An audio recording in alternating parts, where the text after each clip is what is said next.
देश का नेता कैसा हो?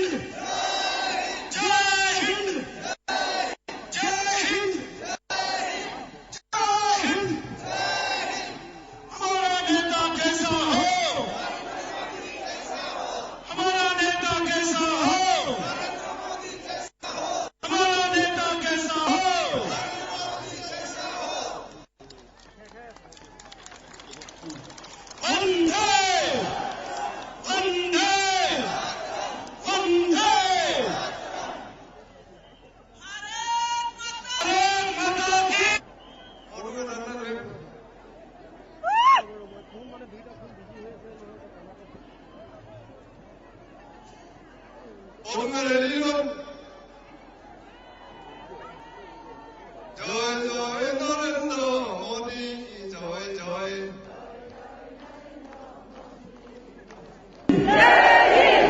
जय हिंद जय। इससे भी जोर का आवाज होना चाहिए नरेंद्र मोदी जी आएंगे तो। जय हिंद।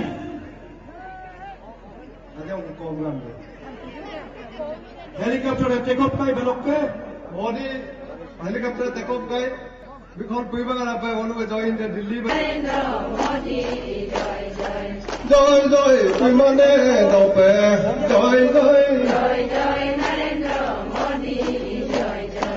जय जय अनके बेलुए जय जय। यहाँ पहुंचने से पहले मैं आप लोगों के कल्चरल ग्रुप की तरफ से एक नगमा आपके सामने है। मुंपी दुपा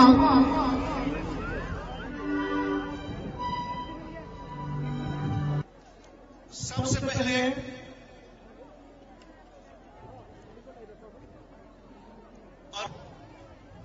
मैं बुलाना चाहूंगा स्वागत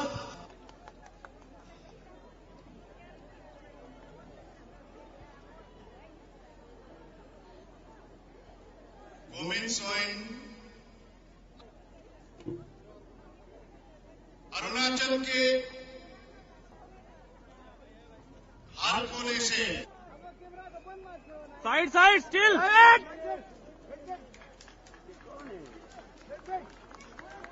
श्री राज्य के अध्यक्ष श्री डॉक्टर तमर तपक, हमारे ऑर्गेनाइजिंग कमेटी की ओर से चेयरमैन प्रधान हमारे नरेंद्र मोदी जी को किया जा रहा है। अरुणाचल प्रदेश की ओर से भारतीय जनता पार्टी सारे कार्यकर्ताओं की ओर से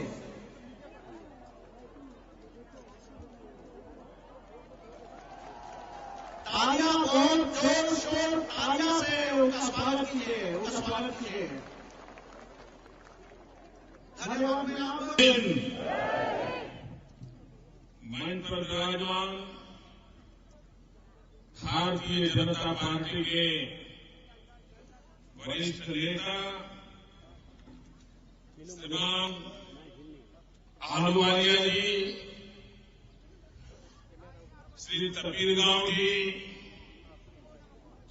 प्रदेश के अध्यक्ष श्री ताई तगत जी, श्रीमान किरण रिजिजू जी, यहां के विधायक तंगोर तपक जी, तमियो तागा जी, तपेश सिगा जी, मंच पर विराजमान भारतीय जनता पार्टी के सभी वरिष्ठ नेतागण और पासी घाट में इतने बड़ी विशाल रैली में आए हुए अरुणाचल के मेरे प्यारे भाइयों और बहनों,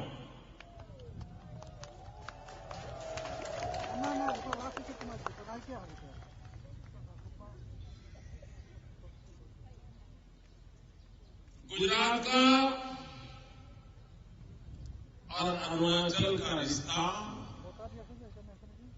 हजारों साल पुराना है।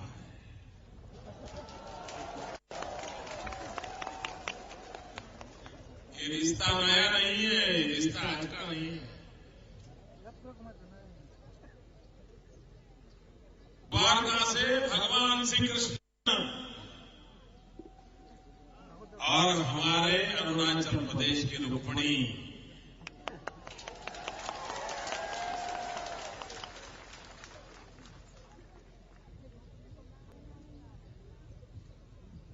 ये सर्वविदित मान्यता है कि रुक्मिणी का भगवान श्री कृष्ण से ब्याह हुआ था और रुक्मिणी इस अरुणाचल प्रदेश से थी और इस युद्ध में पूरब और पश्चिम को जोड़ने वाला ये रिश्ता है। मुझे और आपको जोड़ने वाला रिश्ता है।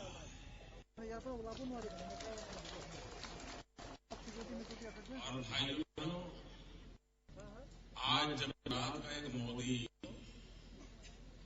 अरुणाचल में आया है तो हम अरुणा के कोई नागलो मोदी होते हैं, कोई जोकोर मोदी होते हैं, कोई गोविंद मोदी होते हैं। तो एक प्रकार से कोई न कोई तो रिश्ता होना चाहिए।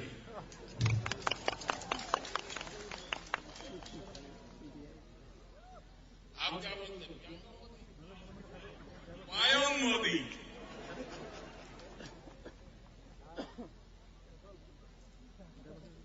हमारे तमिलनाडु मुझे कहते हुए हमारे कुछ अरुणाचल में मोदी है, आप तापोंग मोदी।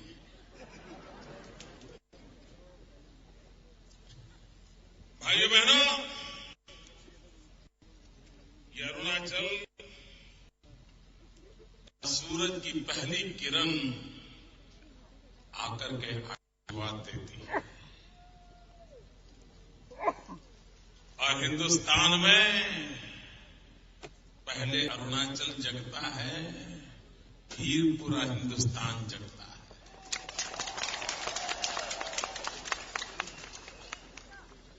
और एक बार अरुणाचल जग गया तो हिंदुस्तान को जगना ही जगना होता है। और भाइयों बहनों, जैसे सूरज की पहली किरण आपके यहां आती है, वैसे पश्चिम में विदाई लेते समय सूरज की आखिरी किरण गुजरात को आशीर्वाद देकर के कह के जाती है कि मैं कल सुबह फिर अरुणाचल पहुंच जाऊंगा। ये पूरब और पश्चिम का मेल, ये पूरब और पश्चिम का नाता, भाइयों बहनों, अरुणाचल उसकी एक स्वतंत्र पहचान है।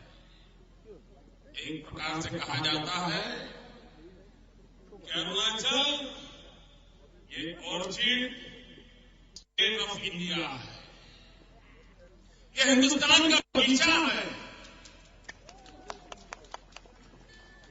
ये भारत का हरा भरा बगीचा है। और यहां ऊपर से देख रहा हूं क्या जलवा दिखता है, क्या रंगीन माहौल दिखता है।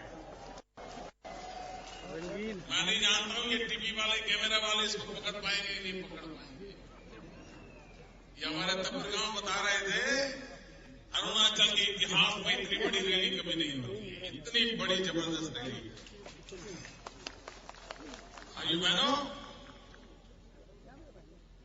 जो लोग बॉटनी में अध्ययन करते हैं, अभ्यास करते हैं, वो कहते हैं अरुणाचल ये तो पैराडाइज ऑफ बॉटनिस्ट है।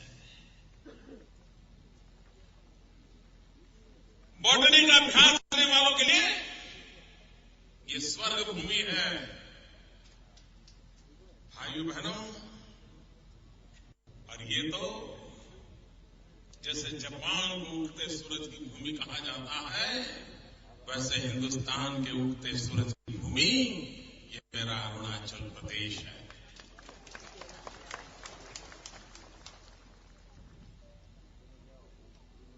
भाइयों बहनों, एक प्रकार से पासीघाट गेटवे ऑफ अरुणाचल।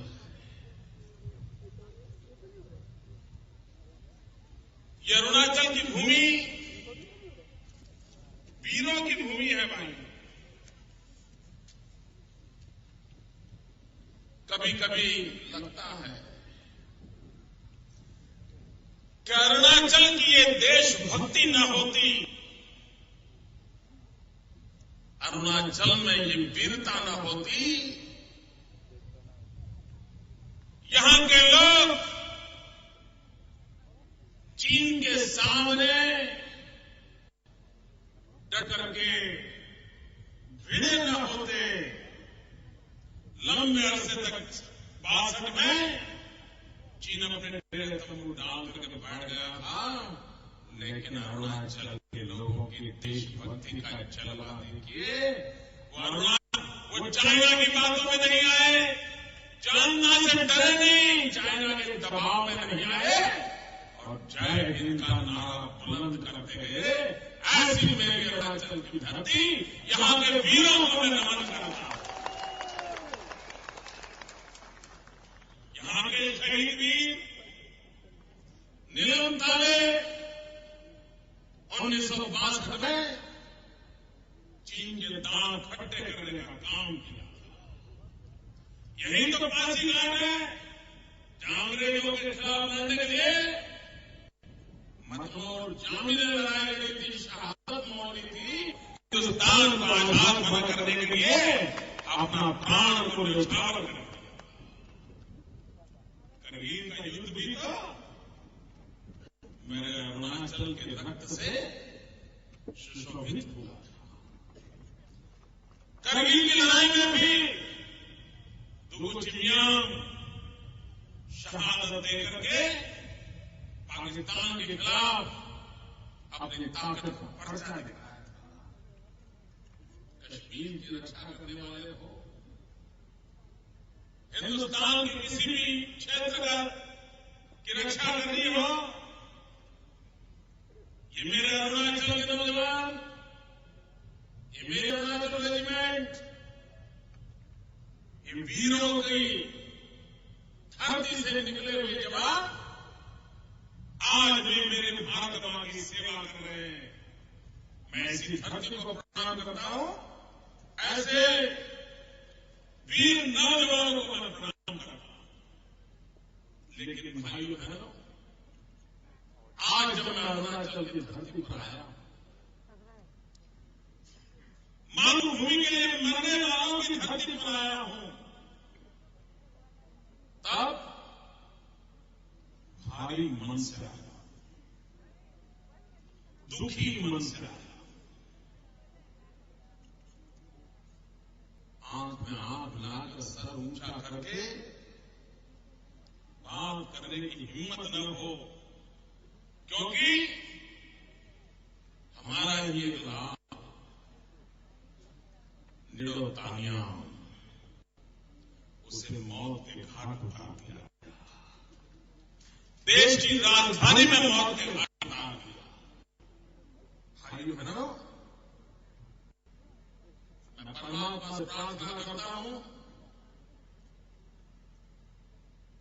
उस आत्मा को शांति देने के लिए और मैं उनके परिवारजनों को विश्वास दिलाता हूं। मैं अरुणाचल के हर भाई बहनों को विश्वास दिलाना चाहता हूं, जो खून आपकी रगों में है, वही खून मेरी रगों में है।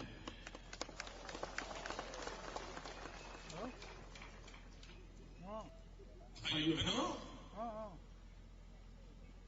आपका लाल जाए, मेरी भारत मां का लाल जाए।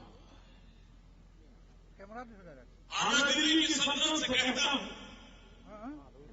मैं देश की सरकारों से भी अनुरोध करता हूं, भाइयों बहनों, दूर सुदूर पूर्वांचल के जंगलों में रहने वाले अनेक कष्ट उठाते भारत मां की सेवा करने के लिए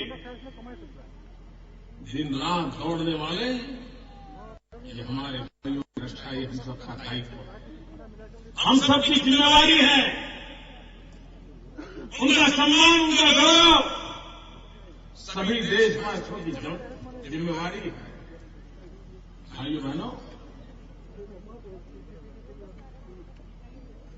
एक बात निश्चित है,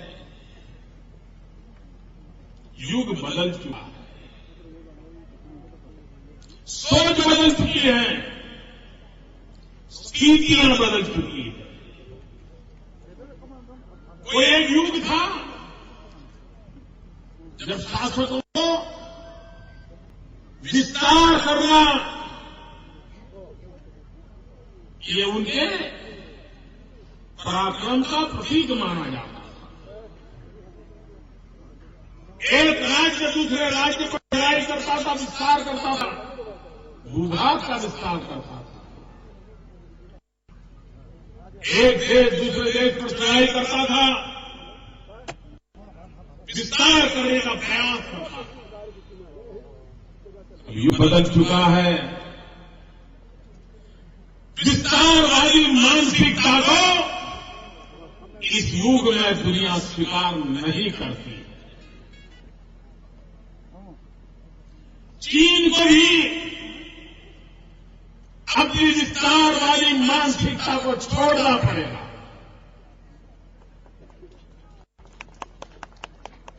दुनिया ने अब विस्तारवादी मानसिकता की स्पर्धा नहीं बची है, दुनिया में विकासवाद की स्पर्धा हो रही है।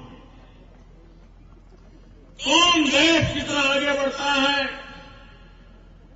अपने नागरिकों की भलाई के लिए क्या करता है, अपने नागरिकों की सुख सुविधा के लिए क्या करता है, टेक्नोलॉजी में कितना आगे बढ़ता है, चांद पर कौन पहुंचता है, मंगल पर कौन पहुंचता है, सारा स्पर्धा के पैरामीटर बदल चुके हैं।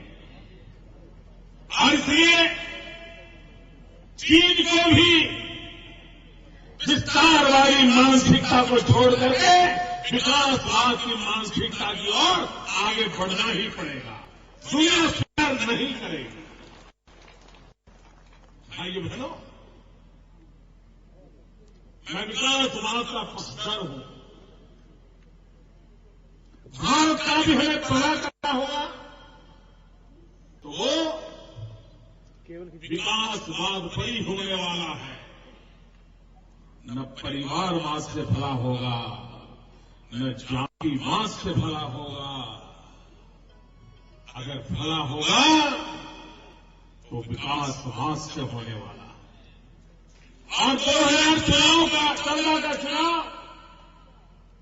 इस विकासवाद की धरोहर पर लड़ा जाएगा। आपकी सारी समस्याओं का समाधान विकास में, हर दुखों की एक ही लड़ाई है, विकास। और इसलिए भारतीय जनता पार्टी का प्रबल मत रहा है कि हम विकास के रास्ते को अपनाएं, विकास के राह पर आगे बढ़े। भाइयों बहनों, कभी हमारे कहने वाला इलाका, सप्त भगिनी कहा जाने वाला इलाका, अब सिक्किम को भी उसके साथ जोड़ा। अटल बिहारी वाजपेयी जी ने इन 8 राज्यों के विकास के लिए पहल की थी, अलग व्यवस्था खड़ी की थी, अलग मंत्री बनाया था, अलग काउंसिल की रचना की थी। इतना ही नहीं, इन 8 राज्यों के विकास के लिए अलग बजट का प्रावधान किया था। इतना ही नहीं, सभी डिपार्टमेंट को कहा था कि नॉर्थ ईस्ट के हमारे जो 8 राज्य हैं, साथ सिक्किम समेत, उनके विकास के लिए बजट में से हर डिपार्टमेंट 10% यहां खर्च करे। जो काम वाजपेयी जी ने आरंभ किया था, मैं फांसी घाट की धरती पर आप सबको वादा करने आया हूं और वही इरादा लेकर के आया हूं जिस इरादे को लेकर के वाजपेयी जी ने काम किया था आपके विकास के लिए, उसको मैं आगे बढ़ाने का इरादा आपके सामने घोषित कर। भाइयों बहनों, कल तक ये सप्तभगिनी का प्रदेश था, आज वो अष्टलक्ष्मी का प्रदेश है। ये हमारा राज्य, ये हमारे देश की अष्टलक्ष्मी है। और भाइयों बहनों,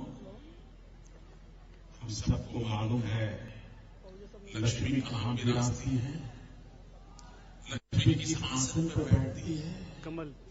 लक्ष्मी का आसन होता है कमल। कमल पर लक्ष्मी बैठती है और लक्ष्मी संपन्नता की देवी है, प्रॉस्पेरिटी की देवी है।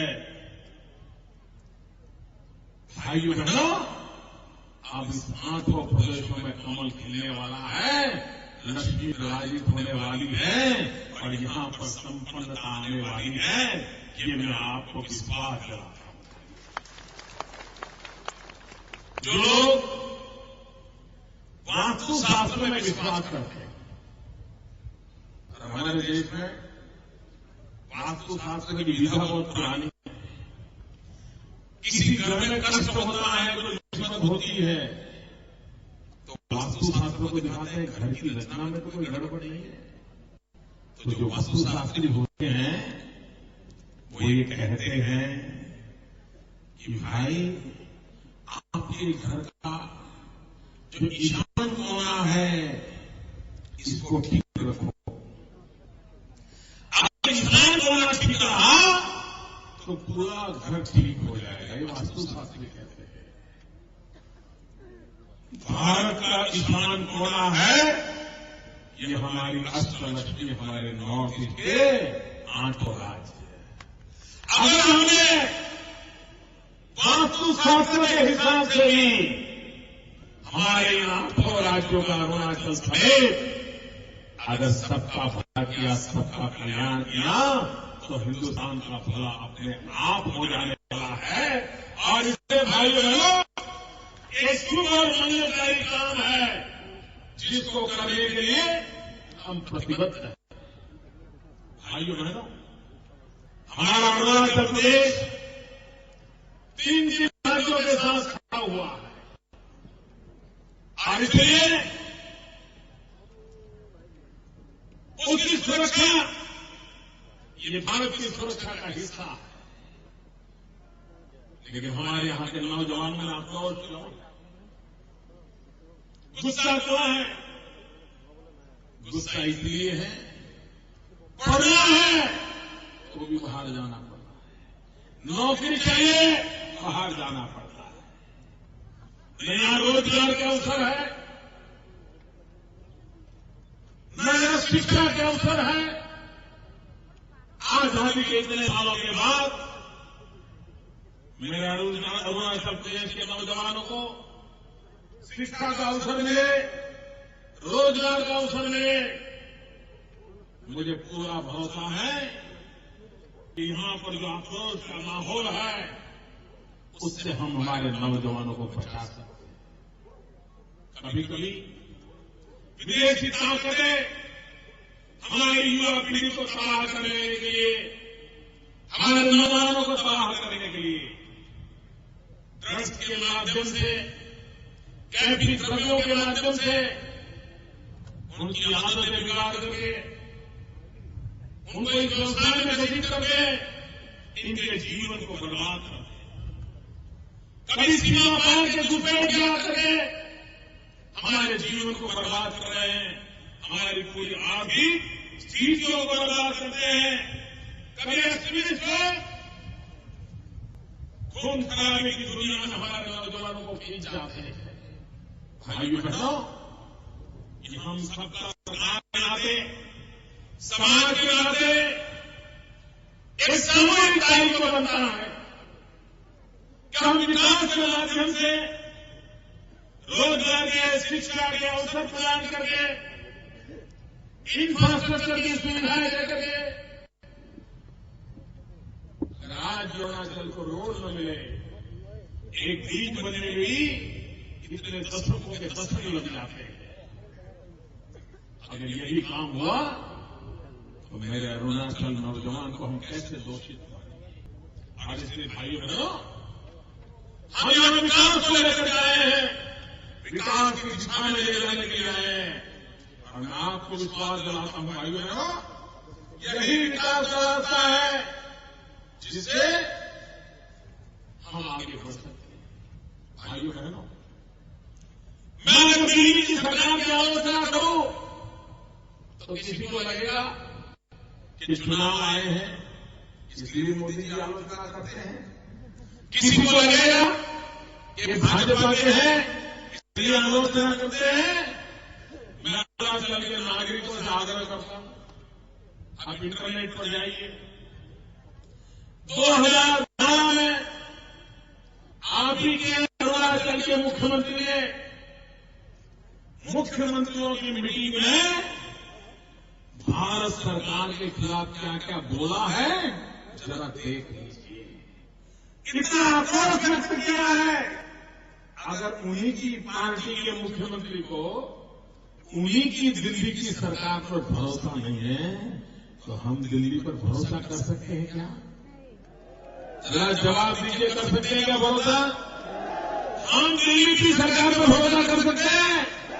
अगर उन्हीं की पार्टी के मुख्यमंत्री को भरोसा नहीं है, वो मीटिंग में कहते हैं, भाइयों बहनों, सर्व शिक्षा अभियान को कहते हैं कि भारत सरकार जो धन देती है वो सफिशिएंट नहीं है, फ्लेक्सिबिलिटी नहीं है, आक्रोश व्यक्त करते हैं।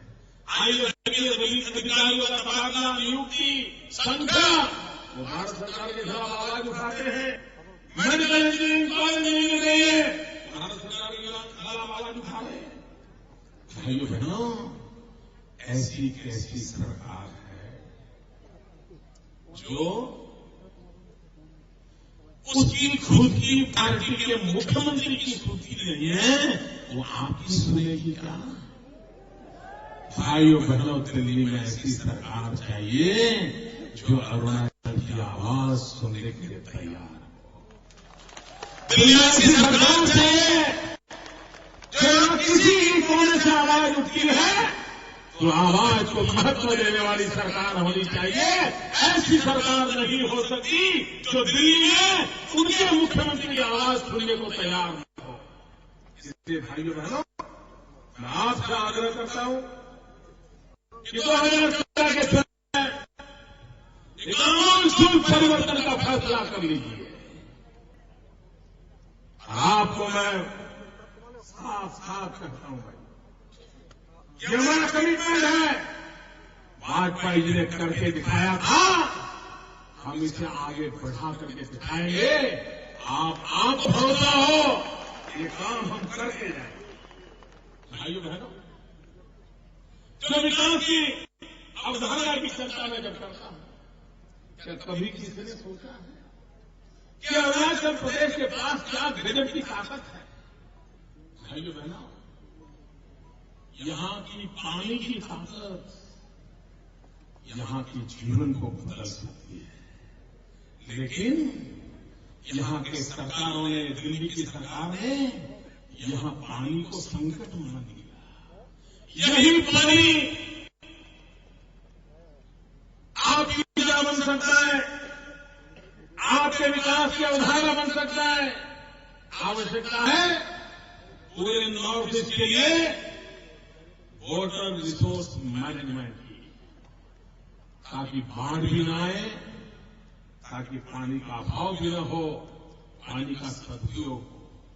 भाइयों बहनों, ये ऐसा इलाका है जो पूरे देश को प्रभावित दे सकता है।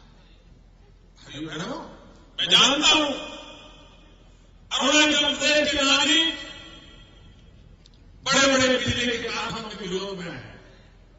मैं आपकी भावनाओं का आदर करता हूं, लेकिन पर्यावरण की रक्षा करते हुए एनवायरमेंट टेक्नोलॉजी का उपयोग करते हुए छोटे छोटे प्रोजेक्ट के द्वारा भी बिजली पैदा की जा सकती है। लोग भी खुश होंगे, लोगों को भी लाभ। बहनों, सोलर एनर्जी भी इतनी ही बड़ी मात्रा में यहां हम कर सकते हैं।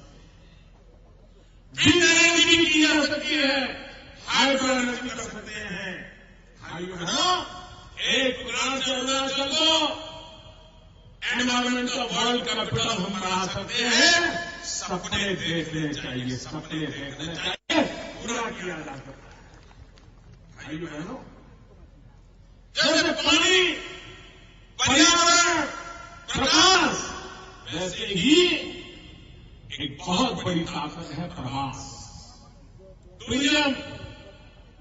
स्विट्जरलैंड से अरुणाचल के पास कोई कमी नहीं है। अरे दुनिया भर के बुद्धिस्ट टूरिस्टों को अरुणाचल में लाया जा सकता है, इतनी श्रद्धा या बुद्धिस्ट टूरिज्म में पड़ी हुई है।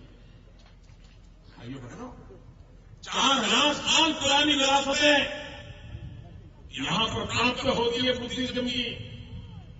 क्यों उसको मार्केट किया जाए? क्योंकि दुनिया के बुद्धिस्ट लोगों को यहां आने के लिए प्रेरित किया जाए। और इसलिए भाइयों बहनों, चाहे पानी हो, प्रकाश हो, पर्यावरण हो, प्रवासन धाम हो, ये सारे प्रगति के पौ बन सकते हैं। और इसलिए भाइयों बहनों, एक निश्चित दृष्टि को लेकर के आगे बढ़ा जा सकता है। उसी प्रकार से अरुणाचल का जो हाथ है, अरुणाचल में जो हाम है, उसके साथ 3 H की भी ताकत है। इन 3 H की भी ताकत का उपयोग करना चाहिए। एक है हर्बल मेडिसिन प्लांट। ये अरुणाचल की बहुत बड़ी अमानत है, पूरे हिमालय की अमानत है। आज चाइना हर्बल मेडिसिन एक्सपोर्ट करने में आगे बढ़ रहा है। कौन हम छोटे छोटे दवाई बनाने के कारखाने लगाएं, रिसर्च करें, और यहां की हमारी बनौषधि, यहां के हमारे हर्बल मेडिसिन प्लांट से यहां की आर्थिक स्थिति को बदलाव का काम क्यों नहीं कर सकते? भाइयों बहनों, यहां का हर्बल, यहां का हॉर्टिकल्चर, दूसरा एज, और यहां का हैंडीक्राफ्ट, ये 3 एज यहां के सामान्य से सामान्य मानवी को रोजगार दे सकते हैं। चाहे हर्बल हो, हॉर्टिकल्चर हो, हैंडीक्राफ्ट हो, जैसे 3 प्रगति का बन सकते हैं, वैसे ये 3 एज अरुणाचल को गांव गांव गली एक नई शक्ति दे सकते हैं। भाइयों बहनों, मैंने एक बार हमारे जब मुख्यमंत्रियों की मीटिंग थी, तो मैंने एक विषय रखा था। विषय मैं आज आपके सामने भी रखना चाहता हूं। मैंने इन 8 राज्यों के मुख्यमंत्रियों को कहा था, मैंने कहा आपके यहां से 200 विमेन पुलिस घरे राज्य से आप 2 साल के लिए डेपुटेशन पर गुजरात भेजिए। मतलब ये हुआ कि 8 राज्यों से 1600 महिला पुलिस, 1600 विमेन पुलिस 2 साल के लिए गुजरात आए। वे वापस जाए, फिर 2 साल के लिए दूसरी टीम आ जाए। आप कल्पना कर सकते हैं कितना बड़ा फायदा होगा। यहां से 1600 लोग नॉर्थ ईस्ट से पुलिस में, अगर वो महिलाएं मेरे गुजरात में होती तो उनका वहां सैकड़ों परिवारों से परिचय होता। वे यहां पर टूरिज्म के लिए आते, पहचान बन जाती। पूरे नॉर्थ ईस्ट का टूरिज्म बढ़ाने का वो एक संबंध, एक बहुत बड़ा काम आ जाता। भाइयों बहनों, मेरा अभी भी निमंत्रण है, नॉर्थ ईस्ट की सभी सरकारों को निमंत्रण है, गुजरात यहां से 200 विमेन पुलिस को 2 साल के लिए, जहां तक जाए 50 साल 100 साल तक हमको काम देने के लिए तैयार है और रिश्ता बनाने के लिए तैयार है, ताकि यहां का टूरिज्म बढ़े।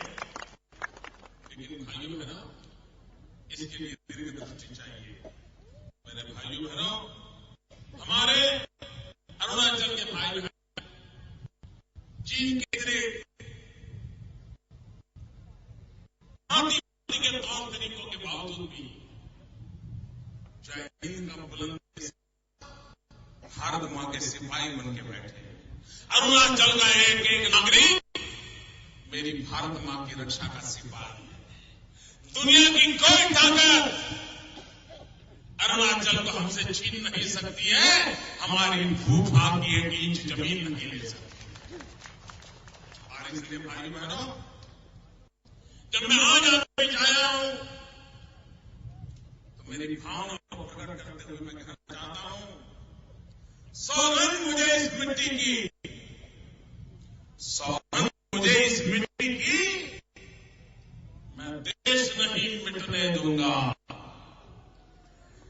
सौगंध मुझे इस मिट्टी की, मैं देश नहीं मिटने दूंगा, मैं देश नहीं टूटने दूंगा।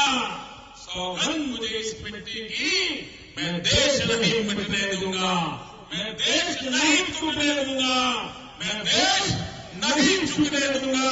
इसी एक विश्वास के साथ आप सबने मेरा स्वागत किया, सम्मान किया और मुझे मेरे और एक मोदी परिवार मिल गया। उनको भी बहुत बहुत बधाई। मेरे साथ बोलिए जय हिंद। पूरी मुट्ठी बंद करके पूरी ताकत से जय हिंद। अरे ऐसे नहीं, पूरे अरुणाचल में आवाज पहुंचे, जय हिंद, जय हिंद, जय हिंद, जय हिंद।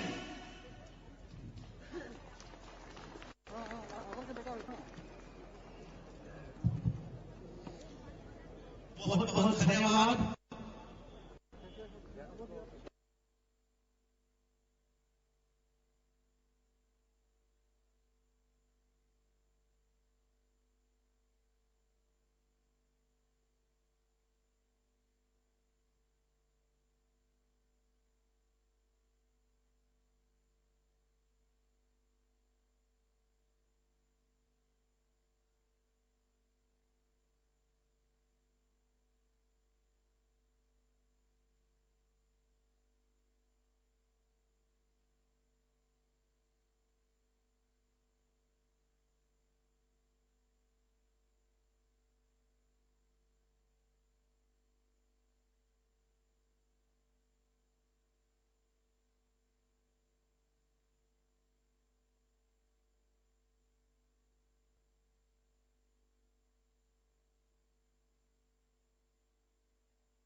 বলি যেটা বলে এটা করবে, তাই আমার সঙ্গে বলুন যে নরেন্দ্র মোদী জিন্দাবাদ,